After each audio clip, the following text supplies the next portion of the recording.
नमस्कार, मैं सरला रावत शाह और आप देख रहे हैं NG express news.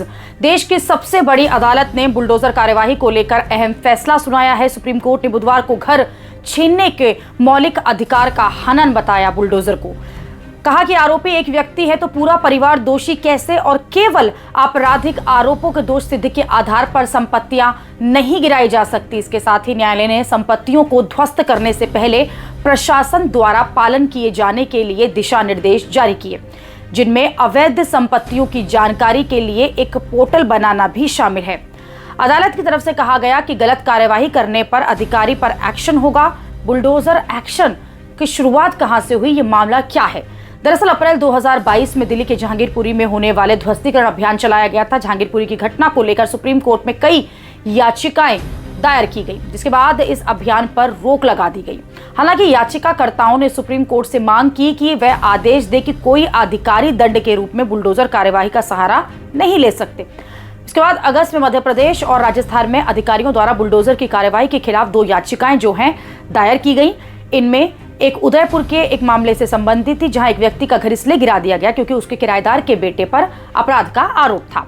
Uttar Pradesh में भी ऐसे मामले को लेकर याचिकाकर्ता कोर्ट पहुंचे थे। उन्होंने कहा था कि केवल इसलिए कि किसी व्यक्ति पर किसी अपराध में शामिल होने का आरोप है, उसे ध्वस्तीकरण का आधार नहीं बनाया जा सकता।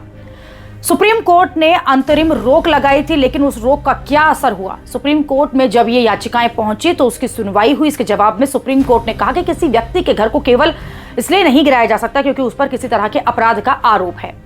न्यायमूर्ति गवई ने कहा कि अगर वो दोषी भी है तो भी उसका घर नहीं गिराया जा सकता। कानून के अनुसार, प्रक्रिया के अनुसार ही घर जो है वो गिराया जा सकता है। इसके बाद 17 सितंबर को न्यायालय ने एक अंतरिम आदेश पारित किया कि देश में उसकी अनुमति के बिना कोई भी तोड़फोड़ नहीं की जाएगी। हालांकि सार्वजनिक सड़कों, फुटपाथों, रेलवे लाइनों या फिर जलाशयों पर अतिक्रमण पर सुप्रीम कोर्ट ने छूट दी। सुप्रीम कोर्ट ने यह आदेश संविधान के अनुच्छेद 142 के तहत अपनी विशेष शक्तियों का प्रयोग करते हुए पारित किया था। कोर्ट के आदेश के बाद भी इसकी अवहेलना होती रही। आगे क्या हुआ वो आपको बताते हैं। 17 सितंबर के आदेश के कुछ समय बाद ही असम के 47 निवासियों ने सर्वोच्च न्यायालय के आदेश के उल्लंघन का आरोप लगाते हुए एक अवमानना याचिका दायर की। न्यायालय ने इस अवमानना याचिका पर नोटिस जारी किया और यथास्थिति बनाए रखने का आदेश दिया। इसके बाद 28 सितंबर को फिर गिर सोमनाथ में अधिकारियों द्वारा मुस्लिम धार्मिक और रिहायशी स्थल को अवैध रूप से ध्वस्त करने का आरोप लगाते हुए अवमानना याचिका दायर की गई। 25 अक्टूबर को गुजरात सरकार ने न्यायालय में कहा कि गिर सोमनाथ में जहां सरकार के पास रहेगी जो जमीन थी, मामले में सुनवाई तक किसी तीसरे पक्ष को आवंटित नहीं की जाएगी। यह फैसला सुनाया गया। बुलडोजर एक्शन पर सुप्रीम कोर्ट ने अब बड़ा फैसला दिया है और 13 नवंबर को सुप्रीम कोर्ट ने क्या कुछ कहा।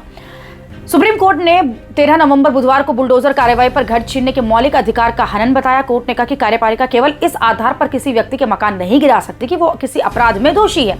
सुप्रीम कोर्ट ने माना कि कार्यपालिका किसी व्यक्ति को दोषी नहीं ठहरा सकती केवल आरोप के आधार पर, और इस तरह के ध्वस्तीकरण को कानून में कोई जगह नहीं है। सुप्रीम कोर्ट इसे साफ तौर पर कह सकता है। बुलडोजर एक अराजकता की निशानी है, ये तक भी सुप्रीम कोर्ट जो है वो कह चुका है। न्यायालय ने यह भी कहा कि इस तरह से संपत्तियां ध्वस्त करने वाले सरकारी अधिकारियों को जवाबदेह ठहराया जाना चाहिए और आगे चलकर इसके जो रिजल्ट्स हैं वो बेहद खतरनाक हो सकते हैं। न्यायालय ने इसके लिए कुछ दिशा निर्देश जारी किए हैं कि किन मामलों में और किस तरह से ध्वस्तीकरण जो है वो पारित होना चाहिए, ध्वस्तीकरण किया जाना चाहिए। उसमें सबसे पहले तो समय दिया जाना चाहिए। लोगों को जगह जो है वो खाली करने के लिए पूरा समय दिया जाना चाहिए। विरोध ना हो, ऐसी स्थिति पैदा ना हो, इसके लिए प्रशासन को सुनिश्चित करना चाहिए। एक पूर्व नोटिस जो है, लीगल नोटिस दिया जाना चाहिए, जिसका जवाब जो है 15 दिनों के भीतर मिलना चाहिए, चिपकाया जाना चाहिए अगर जो नोटिस है वो पहुंच नहीं पाया है। उसके अलावा रिकॉर्डिंग जो है वो प्रॉपर तौर पर की जानी चाहिए। तोड़फोड़ की कार्रवाई की वीडियोग्राफी की जाएगी। ध्वस्तीकरण की रिपोर्ट नगर आयुक्त को भेजी जानी चाहिए और ये सभी दिशा निर्देश 13 नवंबर यानी कि बुधवार को सुप्रीम कोर्ट ने जारी की। अब देखना होगा कि देश भर में बुलडोजर चलेगा या रुकेगा। आप देख रहे हैं एक्सप्रेस को sponsored by king bag house, wholesaler and retailer of all kinds of bags. देखने के लिए हमारे YouTube चैनल को सब्सक्राइब करें और नई वीडियो की नोटिफिकेशन के लिए बेल आइकॉन को दबाएं। अगर आप ये वीडियो Facebook पर देख रहे हैं तो लाइक जरूर करें और ज्यादा से ज्यादा शेयर करें। धन्यवाद।